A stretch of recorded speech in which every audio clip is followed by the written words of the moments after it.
The world's going to miss Sandy. We were all hopelessly devoted. And now a woman who was born in the UK, lived in America, but was always Aussie, is gone.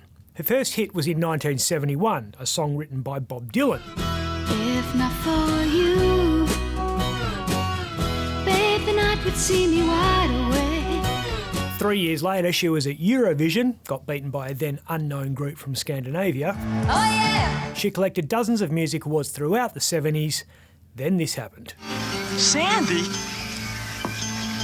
Tell me about it, stud. And she became the world's crush as the soundtrack from Greece redefined pop culture by producing hit after hit after hit. The soundtrack sold 28 million copies worldwide, one of the best-selling albums of all time, and the film was one of the highest-grossing movies. It was always going to be a hard act to follow, and it was. A place where nobody dared to go. The love that we came to know, they call it Xanadu. Xanadu was the nightclub that took its name from the home of an ancient Chinese dynasty, which is now a metaphor for life on a higher idyllic plane. Yeah, well, people have been chasing that life for generations. And they still are, according to news reports showing ancient social orders like the Freemasons are alive and well and thriving in, of all places, WA's prison system. Freemasonry has been around since the 1700s. It's a fraternal society, fraternal being a nice way of saying no ladies. Most historians believe it's descended from the stonemason guilds. I'd give anything to get into the stonecutters. Stonemasons, like the modern-day brickie, were sought-after tradesmen. And like tradies today, they looked after both the professional and personal development of the apprentices in their charge. Oh, jeez, I'll give that about 10-15, eh, boys? The first Masonic lodge was established in WA in 1843. From that day on, there have been conspiracy theories that Masonry is a secretive cult where new members are inducted through a ritualistic ceremony. This ritual is called crossing the desert. And subsequently identify each other and their seniority through secret handshakes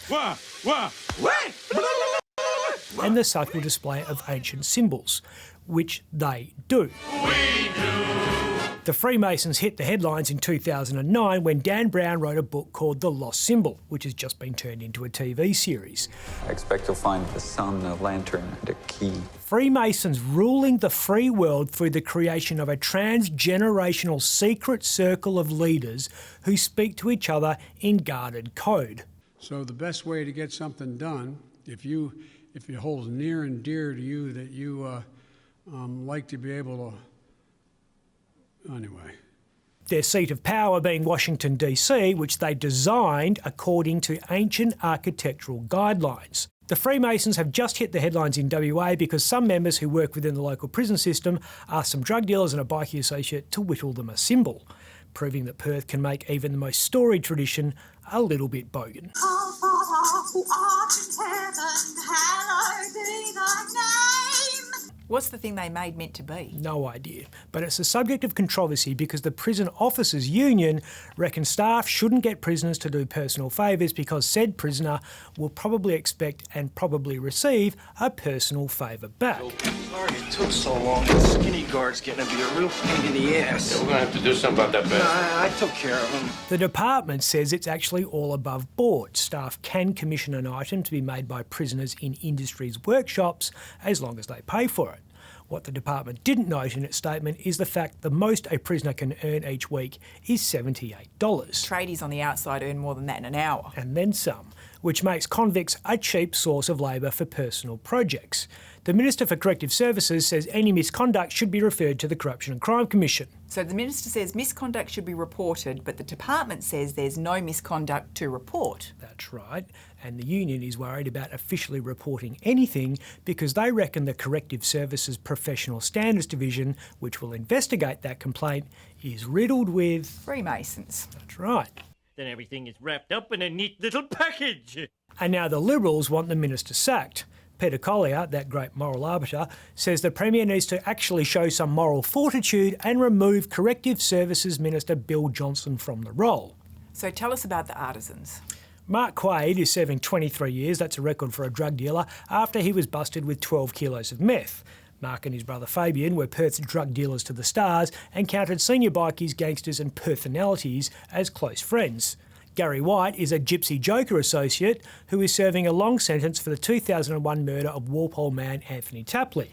White has maintained his innocence and his case went national 13 years ago when it was probed by the ABC's Four Corners program.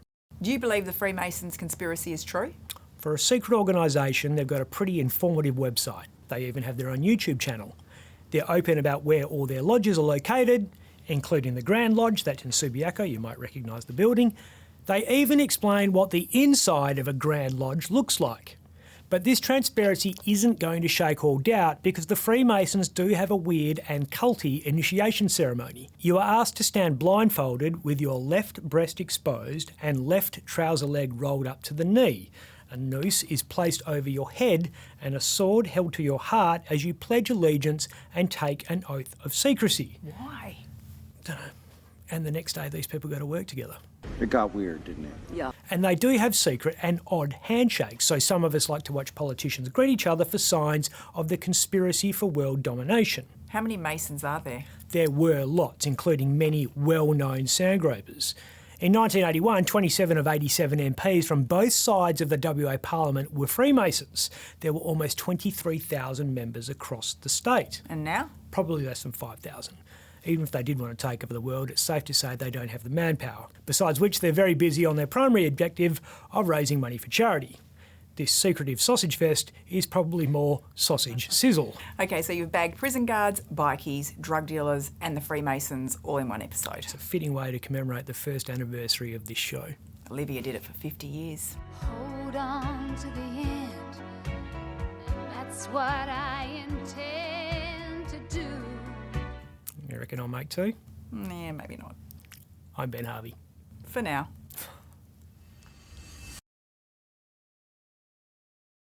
For more Up Late, click the subscribe button below.